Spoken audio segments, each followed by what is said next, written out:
Hey guys, it's Jason here again, and welcome to the Sources of Information video. Now, this one here is really going to get specific into where it is that your perfect fan hangs out online, right? And what are his or her interests, We really want to dive deep into this. So, books, do they read a lot of biographies? Are they, into heavy metal and they've read the Heroin Diaries, So now especially when it comes to placing Facebook ads under interest, you want to target people that are interested in the Heroin Diaries, okay? Or, they've read those sort of books. Are they really into fantasy books? Maybe you're a gimmick-based band that's, really draws inspiration heavily from the fantasy realm, like Lord of the Rings and all that sort of stuff, and bloody Warhammer. So what are the books within that? Do they read Raymond Feist? They could read Magician and all those sort of books.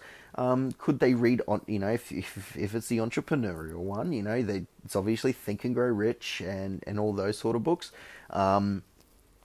If they're looking for love, so it's a lot of self-help, was it the 7 different languages of love, maybe?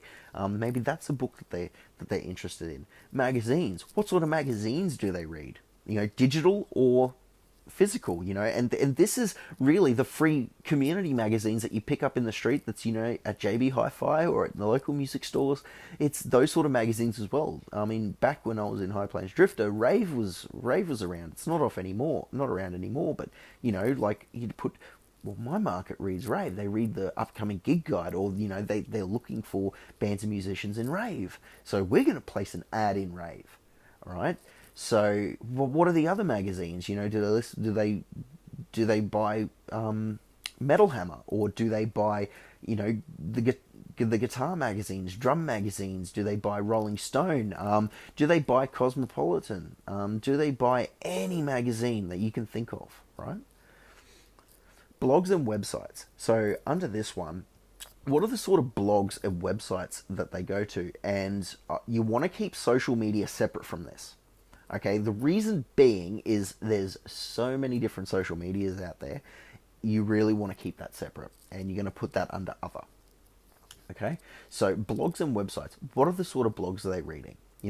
Do they go to, I don't know, do they read the Rolling Stone blog? So do they hang out on Rolling Stone? Do they hang out on Gumtree? Do they hang out on eBay? All anything that you can think of, like the shopping networks. Are they constantly on shopping sites? Are they on YouTube? Now, YouTube's not a social media, okay? I know it can be classed as a social media, but it's not in the sense of it's search media, okay? That's completely different. If you want to know definitions on and want to know more about that, definitely download my free ebook. It may or may not be available yet, but once it's available, make sure you download it. I will be talking about that and really going in depth when it comes to social media and search media. Okay, so blogs and websites, they're the sort of things you want to look at. Now, conferences. Conferences are basically all your festivals and your local shows. In Brisbane, when High Plains Drifter was around, Monstrothic was the go-to show on a Friday night. Like, that was the heavy metal show on a Friday night, right? So conferences, it'd be Monstrothic on a Friday night. That's where our target market's hanging out. Offline, right? Download Festival, our guys absolutely love Download Festival.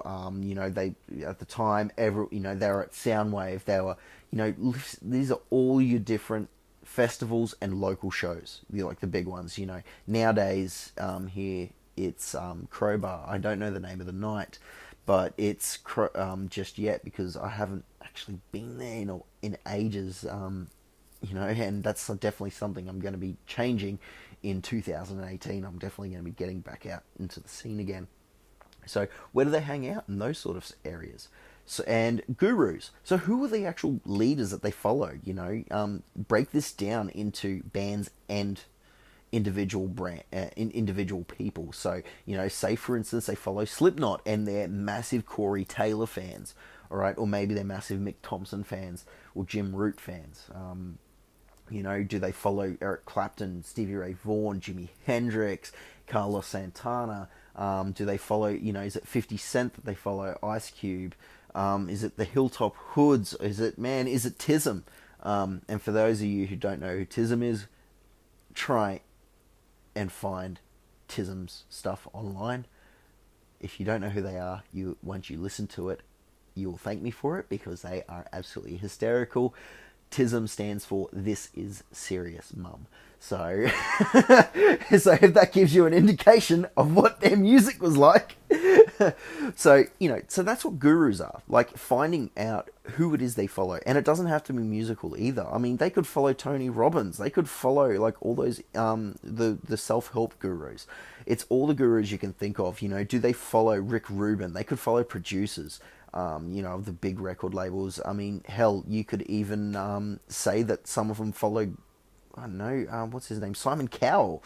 You know, do they follow the Kardashians? You know, it's knowing who the gurus are is extremely, extremely powerful when it comes to the interests, when it comes to Facebook advertising. Okay, and now in other is where I want you to be putting the social media platforms. All right, and there's so many out there. All right, so of course you got your big ones: Facebook, Twitter, Instagram, Pinterest. All right, now Pinterest not so much for bands, not unless you can really create content around that.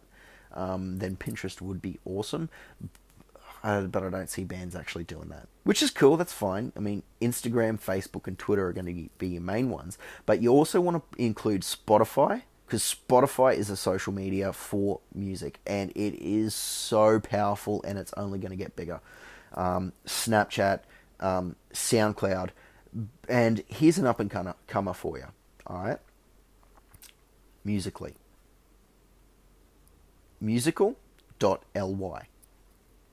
Download it. If your target market are tweens, get on it. And just start creating content on it. Muck around with it. It's gonna get absolutely huge. I know in Europe it's actually massive.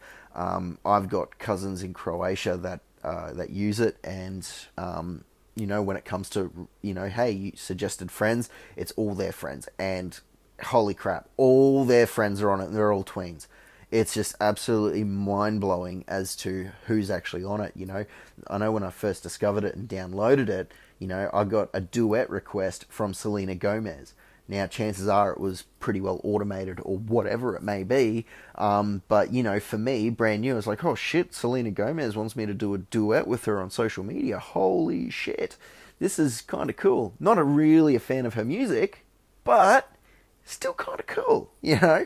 So Musical.ly could be where your target market is. And what's really cool about it is, like, it's like a musical version of Snapchat. And so chances are, if your biggest fan is forever on Snapchat, get him onto Musical.ly. All right, serious. Get him onto Musical.ly, because he's going to absolutely champion it for you, and he's going to absolutely tell everyone about it, right? These are your diehard fans that are just going to help spread the word. So that's it for sources of information. So very, very powerful area, a very, very powerful area of the Perfect Fan Avatar worksheet when it comes to targeting your audience on where they actually hang out online. Knowing what social medias they're on, knowing what websites that they go on so you can actually place ads there, knowing who they follow, the concerts that they follow, so you can actually put your ads there, or maybe even, you know, try and get gigs on these shows. You know, very, very powerful source of information. Second most powerful when it comes to challenges and pain points. Like I said in that video, challenges and pain points, I think, is the most powerful aspect, because it's very much consumer centric when it comes to creating your content and really connects with them. The sources of information section just help you put it in front of them. All right. So I'll see you on the final video where I'll just overview it. I'll overview what we've been through. So enjoy.